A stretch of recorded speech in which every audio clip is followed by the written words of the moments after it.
Welcome to the last breakfast. Please enjoy the video.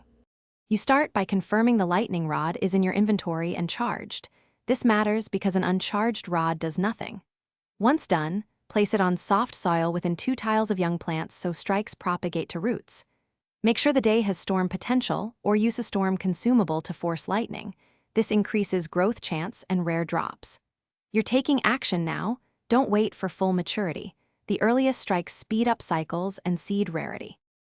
You need to manage charge and timing carefully. Check the rod's charge meter because each strike costs a percentage and rate charges slowly or via specific items. Once charged, target resilient crops first to exploit growth boosts without risking fragile seedlings. Make sure to rotate crops and stagger placements so one strike benefits multiple plants. This improves efficiency. Also keep a sprinkler or fire shield nearby. Since lightning can ignite ground, use these defensively to protect your investment. Finish by harvesting plants that received lightning.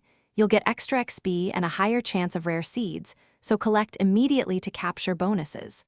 Then earn materials into upgrading the rod to boost strike frequency, range, and charge capacity. Upgrades compound long-term gains.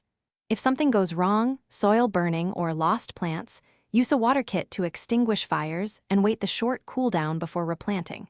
If the rod won't trigger, confirm storm status and repair durability before retrying. Thanks for watching. If this was helpful, leave a like and consider subscribing. See you next time.